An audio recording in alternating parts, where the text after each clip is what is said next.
समाप्त हो जाता है। तो बताया परमात्मा की 33 रूप है। संत आकर हमें इससे मिलाता है। कैसे मिलाता है? जो हमें बिठाता है भजन के लिए, अंतर में रोशनी आती है। कई बार आदमी कहते हैं रोशनी तो ऐसे ही आ गई। जब मैं शुरू में सन 76 में लखनऊ में था तो एक दिन वहाँ पर भंडारे के बाद नामदान दे रहा था। एक बहन आ गई, पढ़ी लिखी एमए पास थी।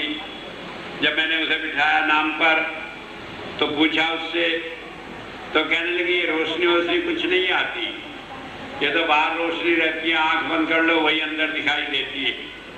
मैं कहने लगे सब लोग अलग अलग बता रहे हैं। कहने लगे सब बेवकूफ़ हैं, ये झूठ मूठ बेकार है, इन्हें कुछ दिखाई नहीं दिया, ये ऐसे ही आपको बेवकूफ़ बना रहे। मैंने कहा अच्छा। शाम को हम उसके यहाँ गए, रेलवे का बड़ा अफसर था, भोजन था हमारा, बातचीत होने लगी। मैंने कहा उषा तुम्हें कुछ तसल्ली हुई? कहने लगे नहीं सब बहकावा है, तसल्ली नहीं हुई। मैंने कहा अच्छा फिर बात हुई? कहने लगे मेरी तसल्ली तो जब होगी जब मेरे मन में जो है वही मैं देख लूँ अंतर में। मैंने कहा ठीक है। उसने नहीं बताया कि क्या उसके मन में क्या देख लूँ। मैंने कहा रात को भजन पे बैठना।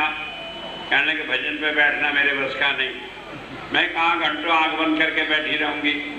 मैंने कहा अच्छा 5 मिनट बैठ जाना। कहने लगे अच्छा। बहस कर आगे रात को 1 बजे निपटे।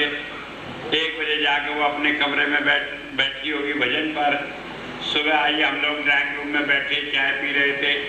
वो अपने आदमी से कहने लगे स्वामी जी तो बड़े खराब आदमी है। मैं कहा क्या हुआ मुझे बताओ। कहने लगे मैं तो इसी बात पर झगड़ रही थी कि स्वामी जी संत कृपाल सिंह जी का दर्शन हो जाए, पर वो तो मेरी मन की सारी बात भी पूरी करके चले गए। मैंने कहा क्या हुआ? तो उनके पति विदेश जाना चाहते थे, उनका झंझट पड़ रहा था। कहने लगे वो तो मुझे यूँ भी बता गए कि वहाँ दिल्ली में जाकर फले अफसर से मिल लो तो तुम्हारा काम हो जाएगा। मैंने कहा अब तसल्ली हुई? कहने लगे अब तो कोई गुंजाइश ही नहीं किसी बात को वहम करने की।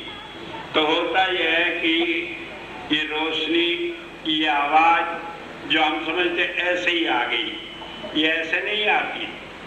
एक बात तो समझ लें, भगवान बुद्ध ने 12 साल राजपाट छोड़कर जंगल में जाकर भजन किया, तब उन्हें रोशनी आई थी।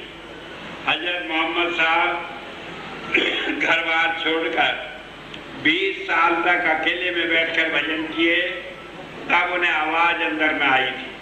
हम समझते ऐसे ही आ जाती है। कोई आदमी ऐसा होगा जिसे अंतर में दर्शन होता। एक बार बरेली